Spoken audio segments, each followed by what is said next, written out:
হয় গ্ৰন্থই হৈছে মানৱ জীৱনৰ অমূল্য সম্পদ আৰু কলিয়াবৰত পোনপ্ৰথমভাৱে অনুষ্ঠিত হ'বলৈ গৈছে গ্ৰন্থমেলা।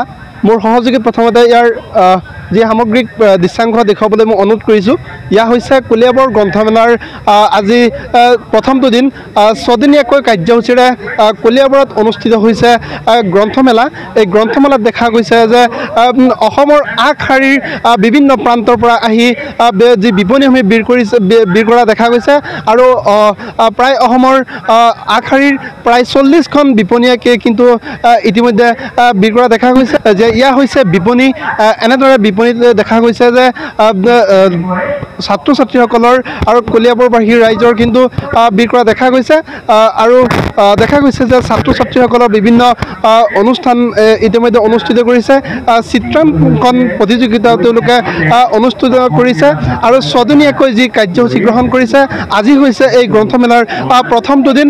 এই প্ৰথমটো দিনত বিভিন্ন কাৰ্যসূচীৰে এনেদৰে দেখা গৈছে আৰু মোৰ সহযোগীয়ে ইয়াৰ যি গ্ৰন্থমেলাৰ সামগ্ৰিক পৰিৱেশ এনেদৰে দেখাইছে যে এনেদৰে দেখা গৈছে অসমৰ প্ৰায় আগশাৰীৰ 40খন বিপণীয়ে কিন্তু এই কলিয়াবৰ যি গ্ৰন্থমেলা এই গ্ৰন্থমেলাত অংশগ্ৰহণ কৰা পৰিলক্ষিত হৈছে।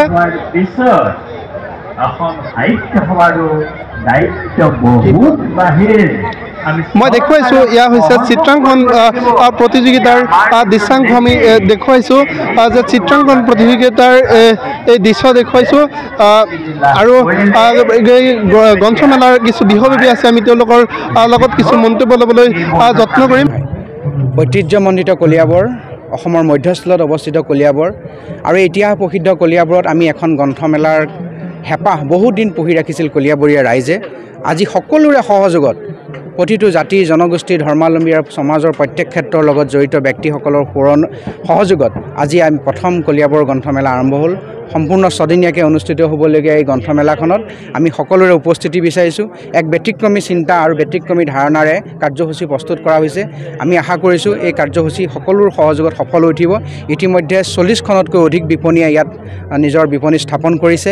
অসম সাহিত্য সভাৰ সন্মানীয় সভাপতি তথা নৱনিৰ্বাচিত সভাপতি ডক্টৰ বসন্ত কুমাৰ গোস্বামী ডাঙৰীয়া আহিব, আমাৰ স্থানীয় বিধায়ক মন্ত্ৰী ডাঙৰীয়া আহিব আৰু লগতে ৰাজ্যখনৰ বিশিষ্ট শিল্পী সাহিত্যিকে এই আজি উদ্বোধনী অনুষ্ঠানটোত অংশগ্ৰহণ কৰিব। আমি অনুৰোধ জনাইছোঁ সকলোৱে অংশগ্ৰহণ কৰক, নিজৰ মাজত গ্ৰন্থক বিচাৰি পাব। ইয়াত কিতাপৰ বিপণী আছে, এই বিপণীয়ে কিন্তু এনেদৰে অংশগ্ৰহণ কৰিছে।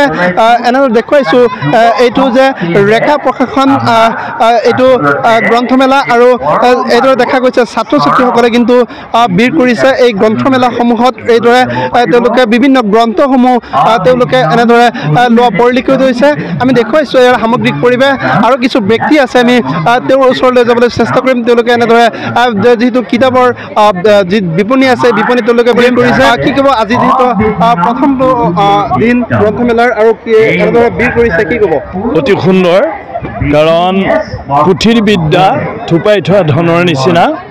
গতিকে সকলোৰে যাতে বিদ্যাৰ প্ৰতি আগ্ৰহ বাঢ়ে, পঢ়াৰ প্ৰতি যাতে আগ্ৰহ বাঢ়ে, নজনা কথাটো জানিব বিচাৰে, তাৰ প্ৰচেষ্টা আগত ৰাখি ইতিমধ্যে প্ৰজন্ম নামৰ এই মহান অনুষ্ঠানটোৱে কলিয়াবৰত এই প্ৰথম গ্ৰন্থমেলাৰ আয়োজন কৰিছে। এই শ্ৰদ্ধাৰ পাত্ৰ।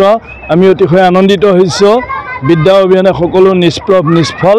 গতিকে গ্ৰন্থ অধ্যয়নৰ চাহিদা বাঢ়ক, ইয়াকে আমি কামনা কৰিছোঁ। লগতে কলিয়াবৰ গ্ৰন্থমেলাৰ সকলো দিশৰ পৰাই আমি সফল কামনা কৰিছোঁ। এয়া হৈছে কলিয়াবৰ যিহেতু প্ৰথমটো দিন। আজি যিহেতুকে 6 দিনীয়া কাৰ্যসূচীৰে কলিয়াবৰ আজি প্ৰজন্ম সংগঠনে 6 দিনীয়াকৈ কাৰ্যসূচীৰে কলিয়াবৰ পোনপ্ৰথমবাৰে এনেদৰে দেখা গৈছে গ্ৰন্থমেলা অনুষ্ঠিত কৰা দেখা গৈছে। এয়া হৈছে কলিয়াবৰ যি 6 দিনীয়াকৈ কাৰ্যসূচীৰে এনেদৰে যি প্ৰজন্মই উদ্যোগত এনেদৰে কলিয়াবৰবাসী ৰাইজৰ সহযোগত তেওঁলোকে যি গ্ৰন্থমেলা অনুষ্ঠিত কৰিছে, ইয়া মই দেখুৱাবলৈ চেষ্টা কৰিছোঁ। শৰীৰৰ যিকোনো অসুবিধাৰ সন্মুখীন হৈছে নেকি আপুনি? শাৰীৰিক সমস্যাৰ প্ৰতিকাৰ কেৱল আমি দিম। অভিজ্ঞ চিকিৎসকে দিব সুপৰামৰ্শ। প্ৰতি সপ্তাহত থাকিব বিভিন্ন ৰোগৰ বিশেষজ্ঞ চিকিৎসক। চাবলৈ নাপাহৰিব এনি ভাৰত 24ৰ বিশেষ অনুষ্ঠান স্বাস্থ্য বিশেষ।